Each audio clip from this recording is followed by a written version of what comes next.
Kahibulungan gayod ang pagkamatinud-anon sa atoang Dios. Amen ba mga igsoon? Amen. Maayong buntag kanatong tanan. Welcome to Golden City Alliance Fellowship. Kita nagkahiusa karon aron sa pagsimba sa atoang Dios diha sa mga maanindot gayod nga pag-awit, no? At the same time sa iyang pagpaminaw usab sa pulong o sa atuang pagpaminaw sa iyahang pulong karong kabuntagon. Nagpasalamat ko sa Ginoo nga diin aduna kita niining Domingguha nga maoy murag duha ka Domingo before nga dili na ta magpadayon sa atoang online nga viewing, no? Katong mga kaigsuonan nga naa diha sa atoang panimalay. Pero gusto lang po nako klarohon kay murag naa man pud toy mga kabalaka ba nga labi na sa Wednesday prayer meeting, maapil ba daw og kawala ang live, no? Ang tubag nato kay dili gyud, no? Naa gihapon ang atoang Wednesday prayer meeting nga live, pero ang atoang Domingo nga live, atoang putlon ug mauna ang gusto nato nga hisgutan karong Domingo ug sunod nga Domingo kay importante man gayud ang tinubdan nga rason niini. Dili lang man ni siya strategic or practical nga lihok sa simbahan, aduna ni siya lawom gayud nga spirituhanong kamatuoran nga ato ang gisunod or gi-obey gikan sa Dios. So importante kaayo mga igsuon nga maminaw gyud ta karong kabuntagon og sa sunod nga Domingo kay mauman kini ang gusto gayud nga natong buhaton isip pagsunod sa kabubuton sa Dios. No? Excited ba ang tanan? No? I hope nga excited ta kay ako excited pug ko. So ang titulo sa atoang hisgutan karong kabuntagon kay kabahin sa kining title, ang atong kasabutan uban sa matinud-anon nga Dios. Makita kini sa Mateo 16:13 hangtod sa 20. Ablihi inyong Biblia dinhing dapita, Mateo 16:13 hangtod sa 20. Basahon una nako ang pulong sa Dios, unya atua dayon kining hubaron ug unsa poy mga implikasyon niining pulong gayud sa Dios. Mateo 16:13 hangtod sa 20. Ug sa pag-abot ni Jesus sa kayutaan sa Cesarea ni Filipo, ang iyang mga tinun-an gipangutanan niya nga nag-ingon, sumala sa sulti sa mga tawo, kinsa man kuno ang anak sa tawo. Ug sila miingon kaniya, ang uban nag-ingon nga si Juan nga Bautista kuno, ang uban nagaingon nga si Elias kuno, ug ang uban nga si Jeremias kuno o usa sa mga propeta. Ug siya miingon kanila, apan kamo, unsa may inyong sulti, kinsa man ako? Si Simon Pedro mitubag nga nag-ingon, ikaw mao ang Kristo, ang anak sa Dios nga buhi. Kaniya mitubag si Jesus nga nag-ingon, dalaygon ikaw Simon Bar-Jona, kay wala kini gipadayag kanimog tawo, kundili gipadayag kini kanimo sa akong amahan nga anaa sa langit. Ug sultihan ko ikaw nga ikaw mao si Pedro, ug sa ibabaw niining bato pagatukuron ko ang akong iglesia, ug ang mga gahom sa kamatayon dili gayud makabuntog kaniya. Ug hatagan ko ikaw sa mga yawi sa gingharian sa langit, ug bisan unsay imong pagabugkoson dinhi sa yuta, didto sa langit giila na kini nga binugkos, ug bisan unsay imong pagaluagan dinhi sa yuta, didto sa langit giila na kini nga linuagan. Unya sa hugot gitugon niya ang mga tinun-an sa dili pagsugilon kang bisan kinsa nga siya mao ang Kristo. Ang Dios magapanalangin sa pulong nga atong gibasa karong kabuntagon. Sa mga miagi nga mga simana, mga igsuon, kabalo ko nga daghan kaayo ta og mga siguro maingon nato nga groundbreaking nga mga events nga nahitabo sa GCAF. Daghan gyud. Gikan og nakahinumdum mo gikan sa pagbasa sa usa ka letter sa ato ang usa ka elder, no? Og sa pagpaila sa mga bag-o nga mga elders nga ato ang gi-install pinaagi kang DMS ni adtong Domingo sa ato ang pag-renovate sa ato ang simbahan physically dinhi sa sulod, and excited na pud kaayo ta nga mobalik na dito sa sulod one of these days in the coming months, no, kabubuton gayud kana sa Ginoo. I'm sure many of us, as we went through those weeks of events after events, daghan kaayo ta og mga pangutana. Ako isip na adunay kahibalo sa nagakahitabo first hand, because part of the leadership we have to know. Bisan ako nangutana pud ko. Daghan pud ko og mga pangutana. Usa ni ana kadtong mga pagwali nato kabahin sa mga elders and pastors and overseers sa church. One of the questions that I ask nga, kumusta ka ang mga kaigsuunan nako nga mga ang kongregasyon samtang naminaw sila ani nga mga pagwali? Naabot na sa akong hunahuna. Aduna ba kini effect sa kani sa ilaha, or basin og nangutana sila nga unsa may akong makuha ani? Murag wa man ko'y labot, no?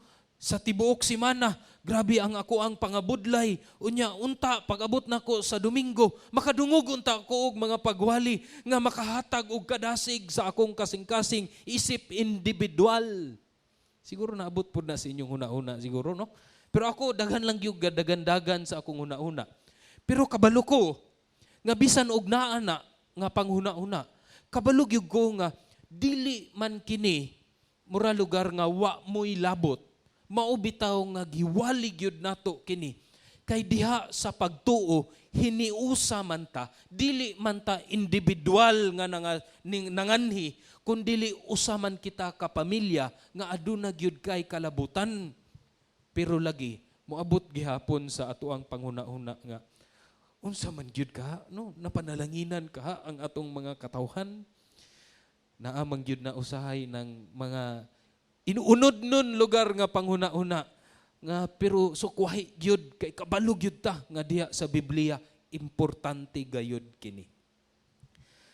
Mga igsuon, katong tanan ug sa umaabot pa nga mga buhaton lugar isip usa ka iglesia ni Ginoong Hesus nga pagpalong sa ato ang live nga Sunday gathering, again, dili ni siya strategic lang or practical lang gibuhat sa leadership sa church, kundili aduna kini siya'y lalom nga spirituhanong basihanan nga nung gusto kini nato buhaton, mga igsuon.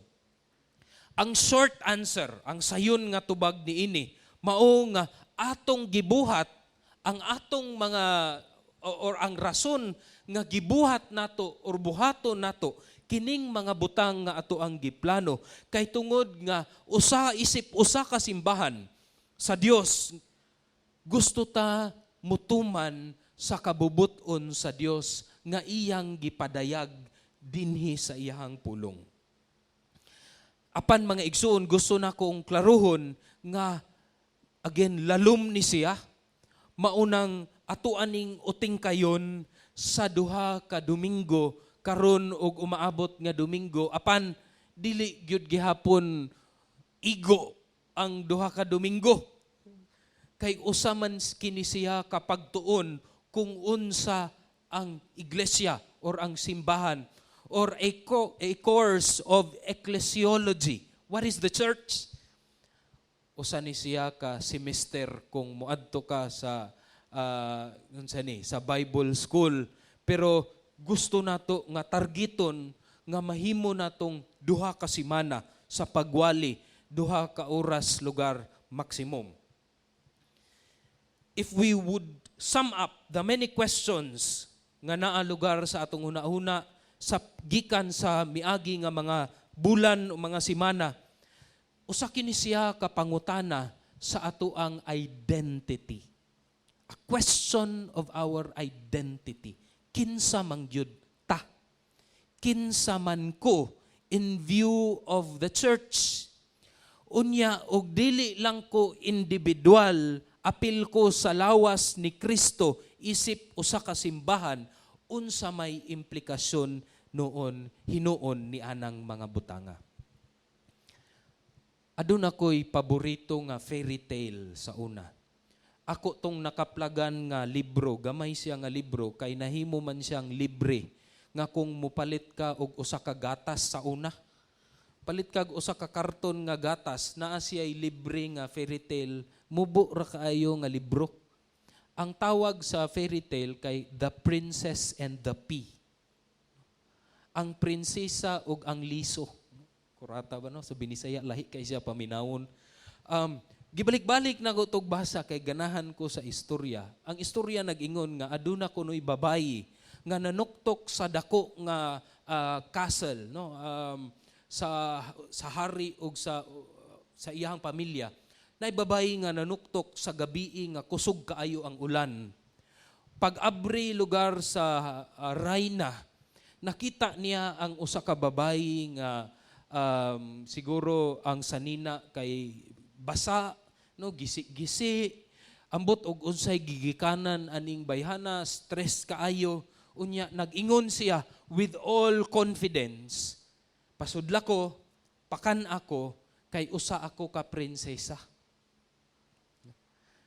Gikan lang sa iyang pulong nga siya prinsesa, pero sa panlantaw, dili gyud nimo makita lugar nga, uy, prinsesa gyud ni siya.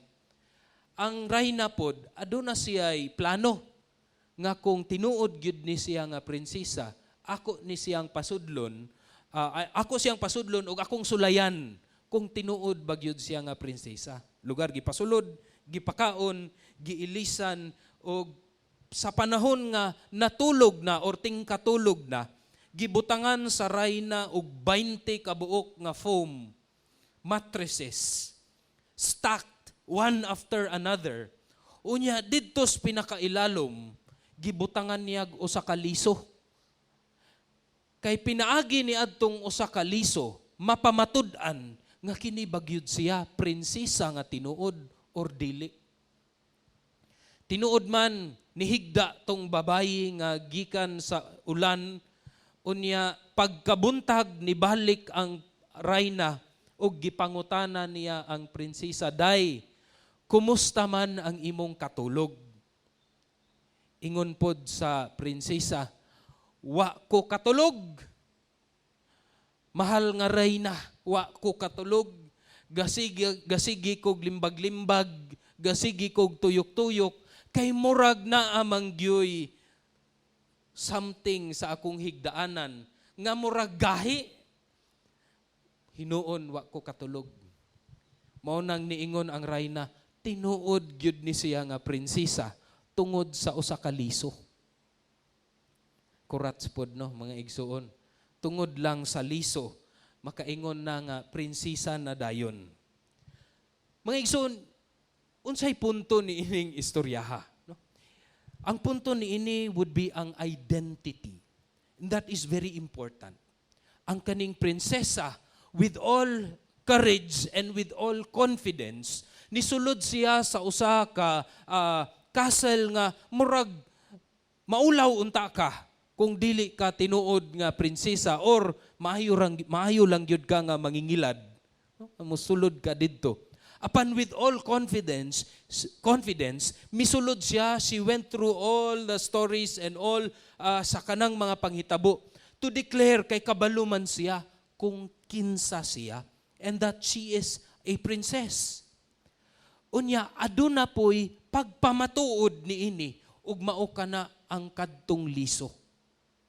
Now this is also very important for us.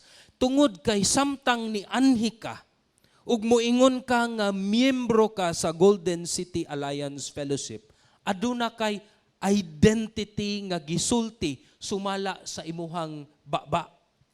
And that is, you are part of the body of the Lord Jesus Christ, the church. Unya mga igsuon, aduna nay dako kaayo nga kalabutan sa imong tibuok kinabuhi. Aduna na siya dako nga implikasyon. Ang pangutana, og maabot ang panahon nga sulayan usab ka sa imuhang pagkatinuod nga Kristohanon, mupasar ba ka? Sama sa prinsesa, di ba pud ka katulog tungod niining gamay lang nga butang nga pagsulay sa imong kinabuhi. Brothers and sisters, ang pulong sa Ginoo nagsulti kanato sa unang Pedro 2:9. Wala pa ni siya. Nga kita kuno pinili nga katawhan, a royal priesthood, a holy nation, balaan nga katawhan sa Dios, God's special possession, aron kita makadeklara sa praises kaniya nga nagtawag kanato gikan sa kangitngit ngadto sa maanyag nga light or kahayag diha kang Ginoong Jesus. Aduna na kitay bag-o nga identity. And to understand aron masabtan nato kini nga identity, mubalik ta. Kinahanglan pod nato sabton kung kinsa kining gahatag kanatog bag-o nga identity o giunsa kini niya paghatag kanato gikan sa historya pa in order to accomplish kung unsa gyud ang iyahang purpose. Sa Biblia mga igsuon, naatay duha ka kasuguan or kung lantawon ninyo na ang inyong Biblia, naatay daang tugon or daang kasuguan ug bag-ong tugon or bag-ong kasuguan. The Old Testament and the New Testament. Ang other word of the word nga testament is also the word covenant or kining pulong nga kasabutan. Karaang kasabutan ug bag-ong kasabutan. Apan within those kasuguan or mga covenants, ilabi na sa Old Testament, naana siya'y klase-klase pod nga covenants nga gibuhat ang Ginoo throughout history. Unsa may pasabot anang pulong nga kasabutan sa Dios or covenants of God. So generally speaking, ang covenant is a promise. Simply put, usa siya ka promesa between two parties. Lugar kini ang Dios ug ang iyahang pinili nga katawhan.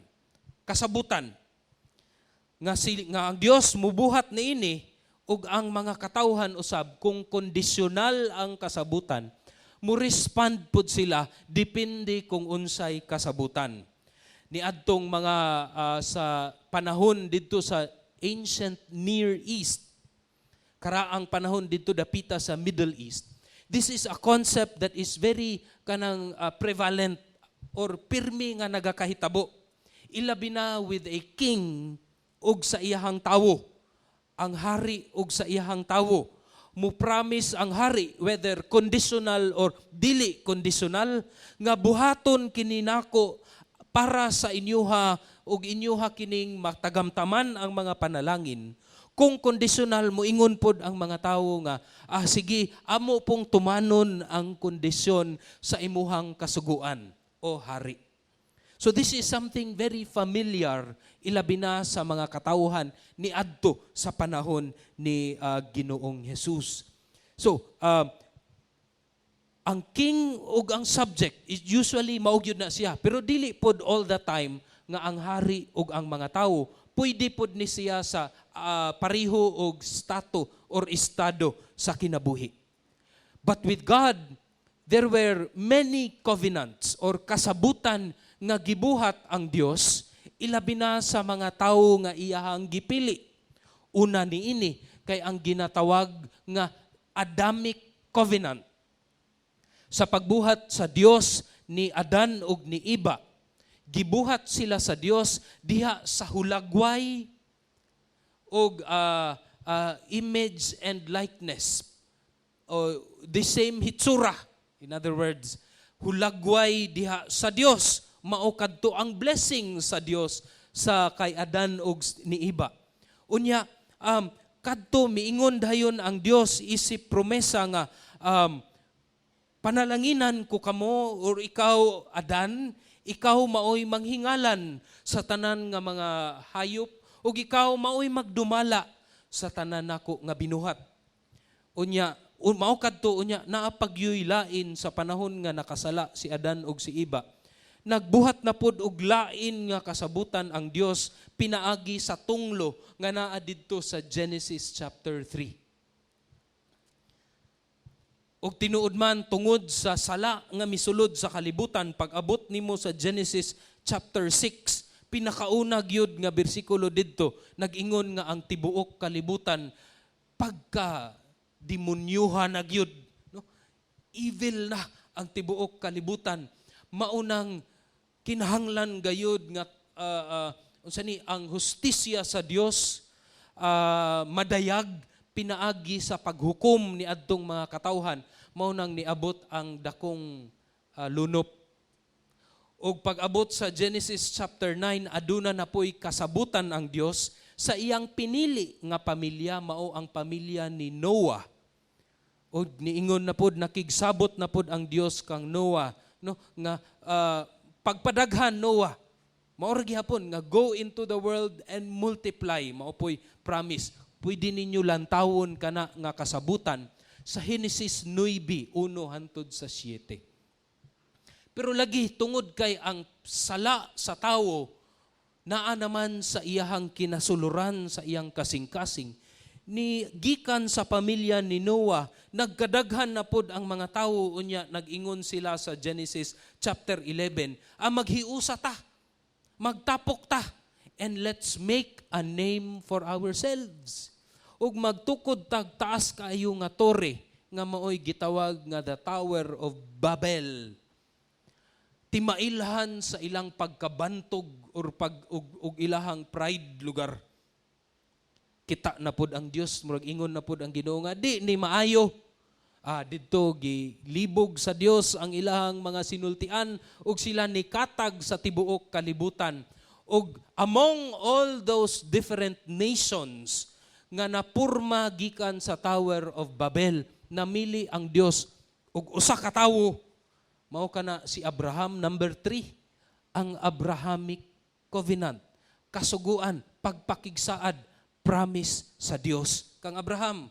Panalanginan ti ka Abraham og ang tanan nimo nga mga henerasyon nga musunod kanimo akong panalanginan, og kamo mahimo usab nga panalangin sa ubang mga katawhan. Genesis 12:1-3.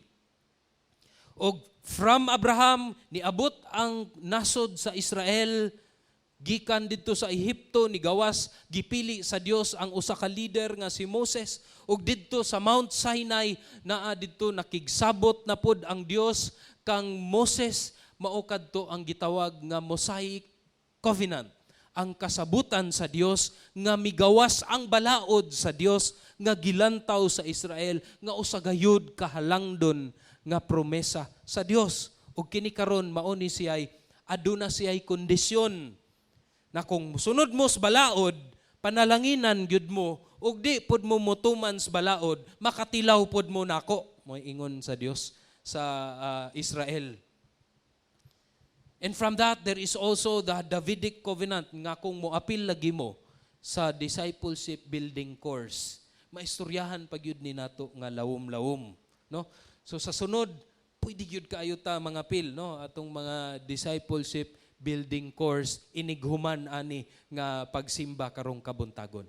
And lastly, we come to the new covenant, ang bag-ong kasabutan nga nakasulat or gitagna na sa Jeremias 31, gikan sa bersikulo 31 hantod 34. Akong i-highlight ang bersikulo 33 nga nag-ingon, apan kini mao ang tugon nga pagabuhaton ko uban sa balay sa Israel, tugon pakigsaad or kasabutan. Sa tapos ni adtong mga adlaw, nagaingon si Jehovah. Ibutang ko ang akong kasuguan sa ilang sulod nga mga bahin, ug sila sa ilang kasing-kasing kini isulat ko. Ug ako mahimong ilang Dios, ug sila mahimong akong katawhan.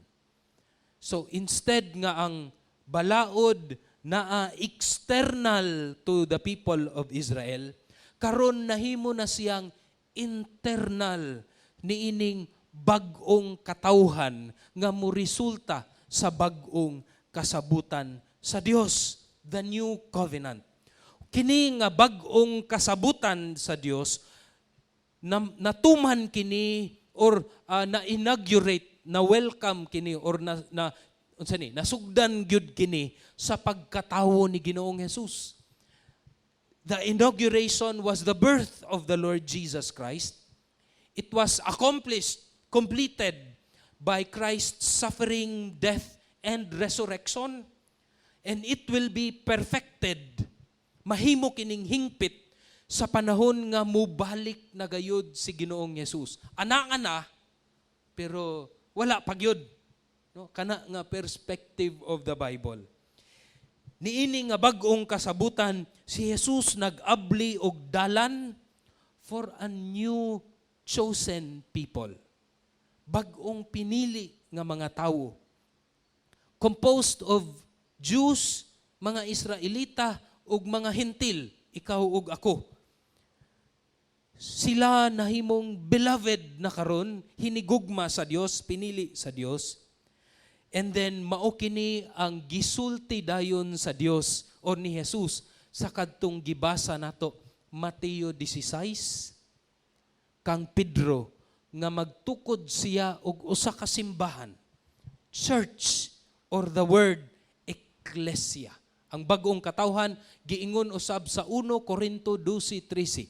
Kay pinaagi sa usa ka espiritu, kita tanan mga Hudiyo o mga Gresyahanon o mga Hentil, mga ulipon o mga tawong gawas na bautismo ngadto sa usa ka lawas ug kitang tanan gipatuhop og usa ka espiritu. Usa na kita ka bag-ong katawhan, and that is you and me, the church.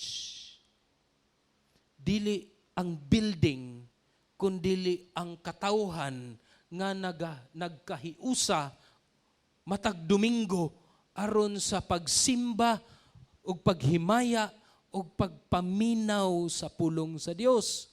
And within the week, kitang tanan usab na scattered all over aron kita mahimong asin ug suga sa atong katilingban nga makita sa mga katawhan kung unsa gyud di ay ang Dios or kinsa gayud ang Dios ug unsa gayud ang tinuod nga karakter sa iyang mga pinili nga mga katawhan. Mga igsuon, mao kini ang giingon sa Mateo 16:18. Giingon ni Jesus kang Pedro, ikaw Pedro, ikaw mao si Pedro, ug sa ibabaw ni ining bato pagatukuron ko ang akong iglesia, ug ang mga gahom sa kamatayon dili gayud makabuntog kaniya. Timing kayo ni mga igsuon. Kay niadtong Domingo, pagkahuman gyud sa amo ang DBC, dugay man ko ning gawas sa ato ang sa kaning room diri sa ato ang DBC. Naatay igsuon nga miduol sa ako ug nangutana sila kay naa manggod siya ay parente nga kaning ginatawag pod nga Catholic defender. Ug nangutana siya kay mao gyud ni ang gisulti lugar sa atong Catholic defender nga tan-awa matuod gyud ang Santo Papa. Kay si Pedro man ang gigikanan, ang bato nga diin didto tukuron ang Iglesia Katolika, Romano Katolika. Naa sa bersikulo. Nangutana dayon siya, o pastor, unsaon man ako na pagtubag? Tinuod biya, lisod biya na siya tubagon mga igsuon. Pero kinilang, klaro ni siya nga og lantawon na to sa original or sa Griego nga pinulungan. Una, niingon si Jesus nga ikaw mao si Pedro. Ang Pedro mga igsuon, gikan na siya sa Griego nga pinulungan nga Petros. Petros diha gikan ang pangalan ni Pedro. Ang pasabot ni ana gamayng bato. Ingon si Ginoong Hesus, ikaw si Pedro, Pasabot ni ana, gamay kang bato. Gamay nga bato. Apan, ibabaw ni ining Petra or kining bato nga gisulti ni Ginoong Hesus dinhi. Petra sa Griego. So naay muraog play of words si Ginoong Hesus dinhing dapita. Apan pinaagi ni ibabaw ni ining dakong bato or a large mass of rock, Petra, pagatukuron ko ang akong iglesia ni Ginoong Hesus. So dako ni siya og kalabutan mga igsuon kay gapasabot kini nga si Pedro dili mao ang cornerstone nga mao asa gasugod ang iglesia kundi usa lang siya sa mga bato kay ang tinuod nga bato nga diin asa gibuhat or nagabasi ang simbahan kay mao ang gisulti ni Pedro sa bersikulo 16. Unsa may giingon ni Pedro sa bersikulo 16? Niingon si Pedro, mitubag nga nag-ingon, ikaw mao ang Kristo, ang anak sa Dios nga buhi. Di ba? Nangutana man si Ginoong Hesus, kinsa man gyud ko para sa inyo ha? Kung sila nag-ingon nga ako propeta, ako si Juan Bautista, kinsa man ko para sa inyo ha? Tubag si Pedro, ikaw mao ang Kristo, ang anak sa Dios nga buhi. Tubag din si Jesus, ikaw Pedro, kana dili na gikan sa imo lang. Gikan na, gipadayag ka na sa Dios, akong amahan, gikan sa langit, maunang nakasulti ka og ingon ana. Pedro, ikaw usa ka Petros, ikaw si Pedro, gamayng bato, ug kanang imong gideklara, mao kana ang dakong bato, ug pinaagi ni ana nga deklarasyon, diha nako itukod ang ako ang simbahan. Gikan kang Ginoong Hesus nga mao ang Kristo nga anak sa Dios nga buhi. Ug way bisag unsang mga butang nga gikan sa kamatayon or gikan sa Hades makabuntog sa gitukod nako nga simbahan. And that's the people who would believe in the Lord Jesus Christ na nagrasyahan sa gasa sa pagtuo nga kita ni biya na sa ato ang pagkamakasasala ug gibutang nato ang ato ang tinuod nga pagsalig ug pagkumitar diha kang Kristo lamang isip ato ang Dios ug manluluwas nahimutang parte ni ining simbahan nga gibuhat ni Ginoong Hesus nga gikan kang Ginoong Hesus. Maupod kini ang gisulti sa libro ni Pedro, Unong Pedro 2:4 hantod sa 5. Ningon si Pedro, dumuol kamo kaniya, kinsa man kining kaniya si Ginoong Hesus sa buhi nga bato. Si Jesus Christ is the living stone, the great rock nga tuod sinalikway sa mga tao apan pinili ug minahal sa Dios. Ug kita kinsa man ta? Kinsa man ang ato ang identity? Ingon si Pedro, ug ang inyong kaugalingon usab ingon nga mga buhi usab nga bato. Mga gagmayng bato that forms the body of the Lord Jesus Christ. Kita kana, uban si Pedro ni ana, uban si Pablo ni ana, uban si Moises ni ana, ang karaang katilingban ni Ginoong Hesus, uban ikaw, uban ako, bisag kinsa ang atong identity, no? Kanang ulipon man ka or dili, dato man ka or pobre, kung naa kita diha kang Ginoong Hesus, hiniusa kita sa iyahang lawas. Usa ka tinawag sa Dios tungod kang Ginoong Hesus diha sa iyang bag-ong kasabutan, mga igsoon. That's our identity. That's who we are. Mao kana ang pulong nga eklesia na amay muraog simbahan dinhi sa Cagayan de Oro no nga ngalan pod eklesia. No, dili lang sila ang eklesia, usa kini ka tinawag sa Dios, bag-ong tawo sa Dios, a called out assembly or congregation. ganahan kay kuaning pulong nga called out. Kay gitawag kita sa Dios, gawas or nagpagawas, called out from sin. No, magkinabuhi nga balaan, mao kanay ebidensya, and we will talk about more of that sa sunod nga mga semana. Si Kristo nagmugna sa iglesia, usa ka kongregasyon. Ug lantawon nimo sa Acts chapter 7, mga buhat kapitulo 7, ang Israel usab kay gitawag pod sila og iglesia ni Stephen sa iyang pagwali nga mao ang pulong nga gigamit. Ang grupo or ang kongregasyon, ang asemblea didto sa katilingban. Pwede pod ang iglesia nga pasabot niini matud pa sa Acts 19 nga usa ka tapok nga naghisgot og mga legal nga mga butang, gitawag usab siya og iglesia. Apan kasagara gyud, usually oftentimes when the word iglesia is used in the New Testament, nagpasabot kini siya sa simbahan nga gitukod ni Ginoong Hesus didto sa Mateo 16. The called out ones, the assembly or the congregation. So dili gyud ni siya pulong nga nag-inusara lang ka, kundili usa kini siya ka pamilya. And that is our identity. Stop looking into Christianity as an individual pursuit.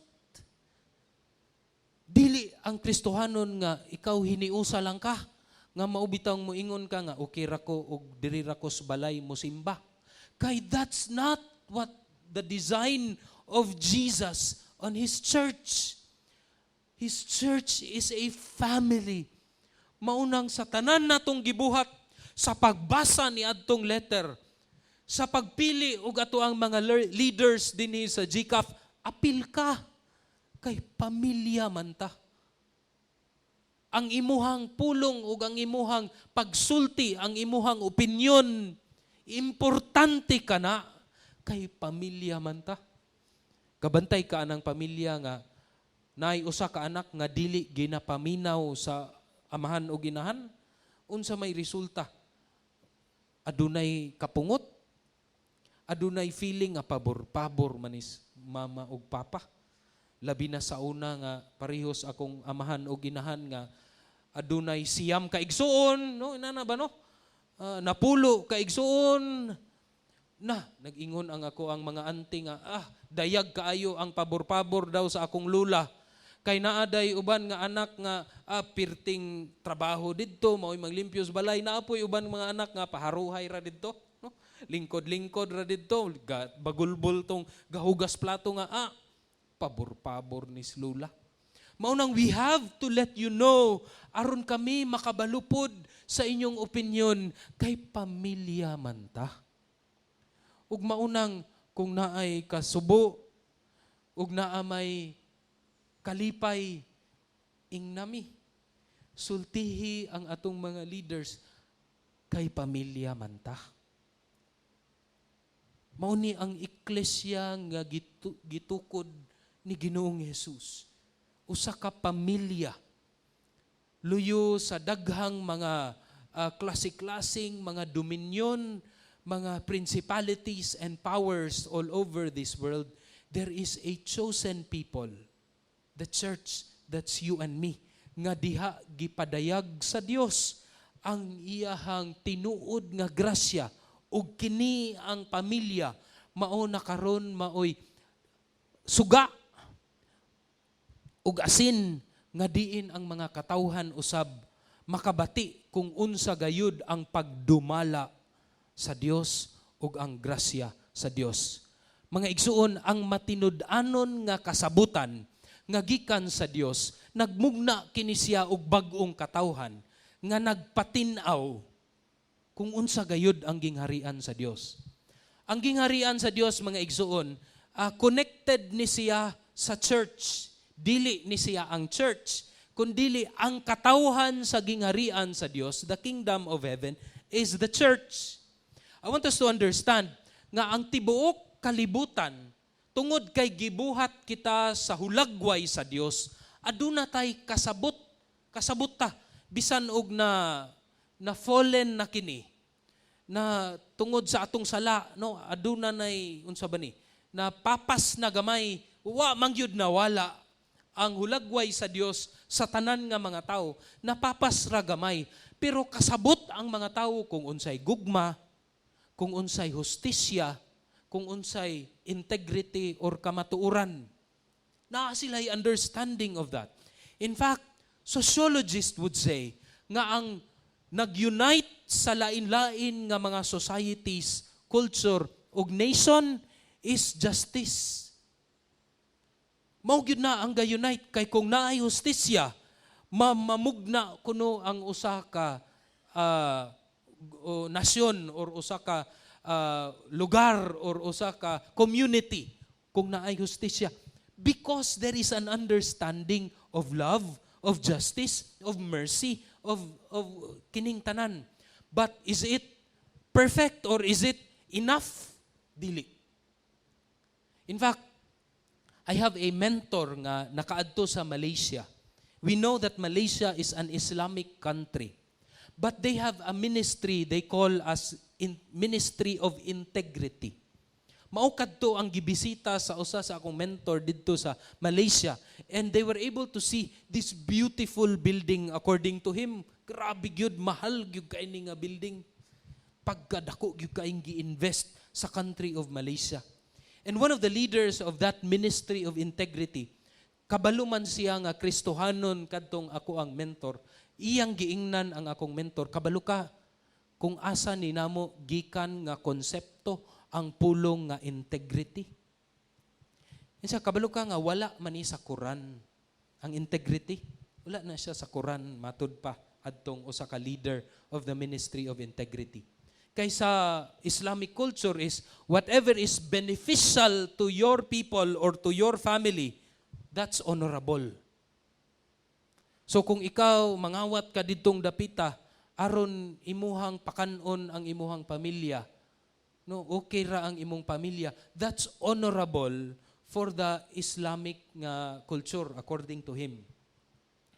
But for integrity, we don't have that concept. So we borrowed that concept from the Bible. Because integrity is very important according sa iya for a flourishing society. Nga mulambo ang usa ka society. Yes, people within the world, aduna sila'y kasabot, pagsabot kung unsa ka ng gugma, mao bitawng bisag dili Kristohanon magminyo man. No, naa sila'y pagsabot ni ining hustisya, naa sila'y pagsabot kung unsa ng kamatuuran. But we as the chosen people of God, we have actually directly experienced that from God. Ang hingpit nga gugma sa Dios, kinsa may naka-eksperyensya ni ana? Kita. Maunang kung kita muhigugma usab sa atong mga kaigsuunan, lahi ragyud siya sa klase sa paghigugma sa kalibutan. And as they see the kind of love that we do as a church, the kind of justice nga ato ang gibuhat sa matag adlaw, the kind of mercy nga gikan gayud directly kang Ginoong Hesus, nga gikan usab sa balaang spiritu nga naa sa kinasuluran sa atong kinabuhi. Makita nila nga, uy, lahi gyud ni siya. That becomes a light for them, a salt for them nga lahi ragyud. And that's our role as a church. In fact, if you look back in history, gikan kaniadto when the church lives out its identity as the people nga giharian sa Dios, gingharian sa Dios, kulatahon man sila, binuangan man sila sa katilingban, but people will see kining mga attributes that are very important: love, justice, mercy, truth. And throughout all of history, many countries were transformed because of the lives of the church. Kabalo ba mo nga ang countries of the West, gikan sa Amerika hantod sa Europe, usa na sila kadato kaayo nga mga countries because they were influenced by the lives of the people of God, the church. If you look at US ug ang ilahang kadtong importante kaayo nga document of freedom, the words there of truth, the words there of justice, kay tungod gikan nga impluwensya sa eklesya, pamilya sa Dios. Pero diha ra ba tataman? Total, naa naman tay impluwensya sa katilingban. Diha ra ba tataman? No, absolutely no. Kay dili man diha ang purpose nga nganong gimugna sa Dios, nga mahimo lang tang impluwensya, maayong impluwensya sa katilingban. Ang purpose man gyud sa Dios sa iyahang simbahan is to make disciples of all nations, resulting to the glory of God, nga mahiusa ang mga nasyon nga mosimba sa Dios ug pagdayag nga si Ginoong Hesus is the King of Kings, the Lamb that was slain, and glory be to His name. That's our purpose. So mo nang dili ta mo pundo lang mahimo kong panalangin sa katilingban, but I am to glorify God. I am to make disciples kay mauman gyud ang punto ni ining pamilya. Nanay duha ka butang diri nga importante gayud kaayo nga gisulti si Ginoong Hesus. Una, ang gasa sa mga yawi. Bersikulo 19, ningon si Ginoong Hesus, hugatagan ko ikaw sa mga yawi sa gingharian sa langit. Na unsa may pasabot ni ini. Ang gingharian sa langit, akong gisulti na kaganina, mao kini ang pagdumala sa Dios sa iyahang simbahan, nga ana-ana karon, no, gina-obey na nato, gusto na natong mas masabtan pagyud aron ato ang i-obey ang pagdumala sa Dios, ang hingpit nga paghigugma, hingpit nga hustisya na atoan ang ginabuhat ug nabatian na usab sa katalingban. Pero perpekto ba kini? Dili pa, wala pa. Kay ang umaabot nga kahingpitan niini, mauna nga pagbalik ni Ginoong Hesus in the second coming, there we will experience perfect love, perfect justice, perfect judgment to all creation. Wala pa, kay wa pa man may balik si Ginoong Hesus. Pero nahimo ng hingpit dinhi sa atong katilingban as a church. Unsa maning yawi? Ang yawi nagsimbolo sa otoridad. Dili lang tang gatekeeper, kundi aduna gyud tay otoridad nga mo deklara isip simbahan. Dili lang ang GCAF, kundi the whole of the church. Mao ang pagdeklara kung kinsay nalangkob niini or kinsay way apil, kinsay nakasulod, kinsay wala. Mao na ang yawi. No, gitagaan kita og grasya niini, isip simbahan sa Dios nga adunay otoridad kung kinsay magdeklara nga uy Kristohanon or kini dili. Napagyoy ikaduha, ang katungod sa pagbugkos ug pagluag. Ikaduha sa 19b. Ug bisan unsay imong paggabugkoson dinhi sa yuta didto sa langit, giila na kini nga binugkos. Ug bisan unsay imong pagaluagan dinhi sa yuta didto sa langit, giila na kini nga linuagan. Pagbugkos ug pagluag. Take note nga unsay atong gibugkos ug giluagan dinhi sa kalibutan, humana na. Binugkos na ug ginaluagan na didto sa langit. Kita lang maoy gigamit sa balaang espiritu aron sa pagdeklara sa tibuok katawhan nga oy binugkos na nis langit ug kini linuagan na nis langit. Unsa may pagsabot niining binugkos ug pagluag? Naghisgot gini sa pagdawat ug pagbawal sa mga nagkalain-laing pagtudlo ug gawi sulod sa gingharian sa Dios. Kay sa in English kaning bisan unsa or whatever it is nga imo ang gibugkos o giluagan, ang Griego is the neuter nga word hos. Unsa na pud nang neuter. So dili siya babayi or dili siya lalaki nga pulong. Sa English pa, there are feminine and masculine words. Like the word she. Sa babayi ra gyud na because that is a feminine word. Ang word nga he, lalaki ra gyud na kay sa masculine man na siya nga pulong. Pero kita din his binisaya, wala man tay he og she. We have a neuter word nga siya. No? Mao nang dili kay ta magproblema kung naay LGBTQ. Kay dili man ta maobligar nga tawagon siya he or she. Kay pwede ra man nato siya tawagon nga siya. No? Siya to. Neuter word. And tungod kay neuter siya nga word, it talks more of not really people, but teachings and conduct within sa gingharian sa Dios.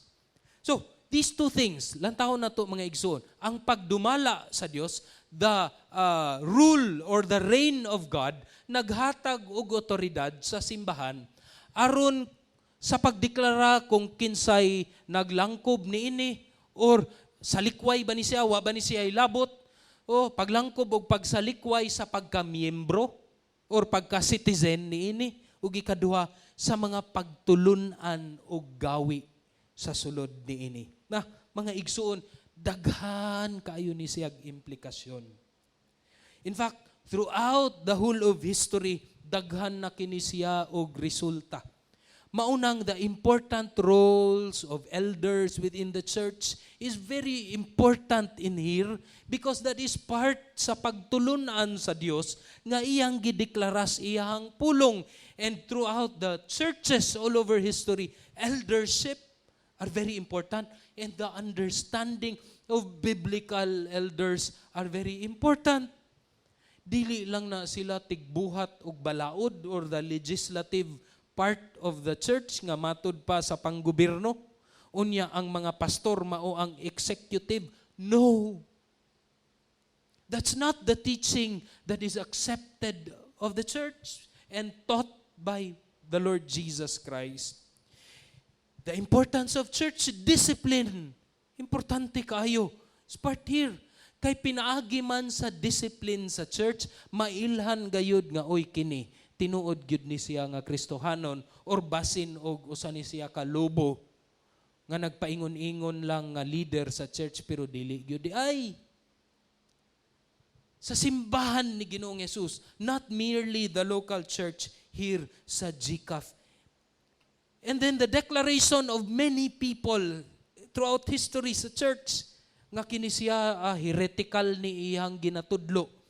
Parihong katong tawo nga ginganlan og si Arius nga sa iyang pagtuon sa Biblia niingon siya nga tungod kay bigaten si Jesus Christ, dili bigaten ha, bigaten si Jesus Christ, hinimo lang siya sa Dios. Dili siya Dios, hinimo lang siya. Maunang naay iglesia ni Kristo, maunang naay Jehovah's Witnesses nga nag-ingon nga si Kristo dili Dios, hinimo lang. Gikan na siya kadtong tao nga si Arius. And throughout the whole of history sa church, he has been declared nga dili na siya membro sa gingharian sa Dios. And the whole church agrees on that. And we have the authority given by God to do that. So maunang, klaro gyud nga moingon ta, kining iglesia, kuan ni siya, kulto. Dili siya membro sa lawas ni Kristo, dili nato sila pwedeng tawgon nga igsuon sa pagtuo. Pareho pod sa Mormons, pareho pod sa Jehovah's Witnesses ug uban pa nga mga kulto. So daghan siyag mga implikasyon mga igsuon. Hotly debated karon. Grabe ang debate sa internet kay kining area of kini. Hapit na gyud ta mahuman. Valid ba ang online church? Pwede ba?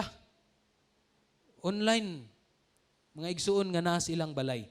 Is it valid ang online church nga nagsimba bitaw ko kay naka-online man ko? Well, to begin with, ang online blessing yun siya sa Ginoo. Ilabi na sa panahon sa COVID, we were all at home. Mo respeto man punta sa panggobyerno, mo tuman punta. And for the past years, we were doing online. Church online. And I believe, and together with my brothers and sisters all over the world, ang church all over the world, who also did online church, balido to. Pero dili na to abusaran, nga maunag yun to. Because we are called to gather together as a family. Now let me look at historically. No, kaya doon naman tayo katungod.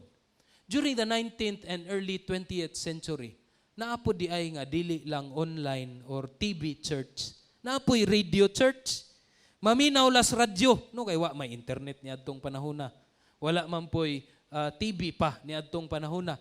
Maminaw sa pagwali dito sa radyo. Ug maingon na din sila, nakasimba nako. Kay naminaw man ko swali sa radyo.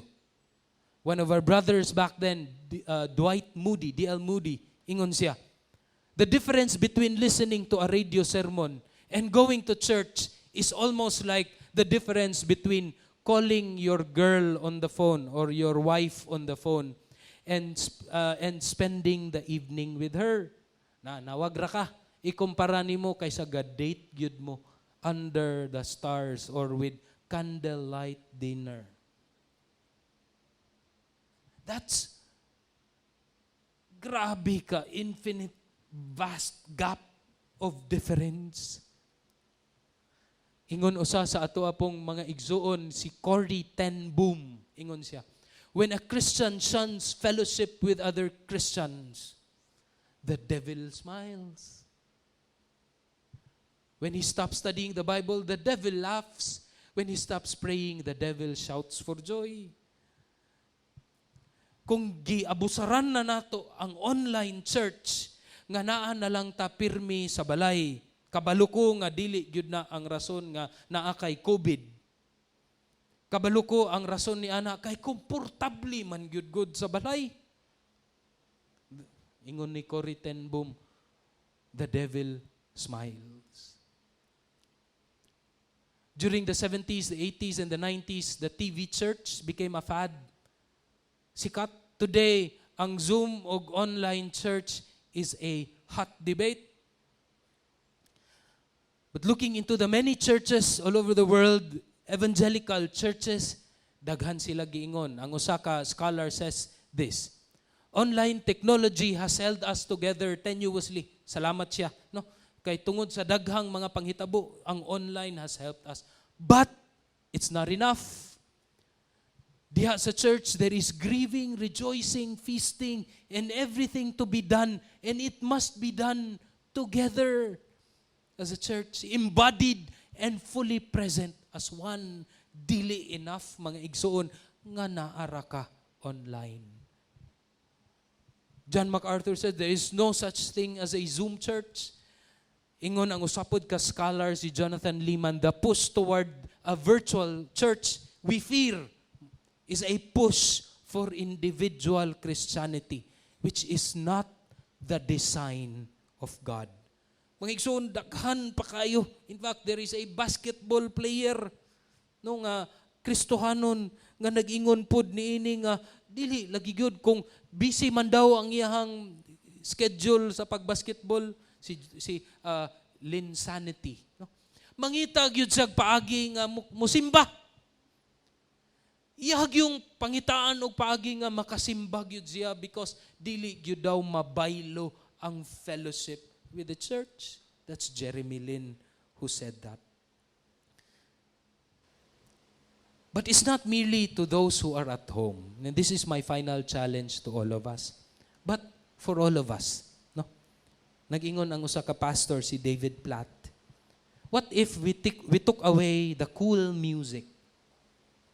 What if we take away the cushioned chair?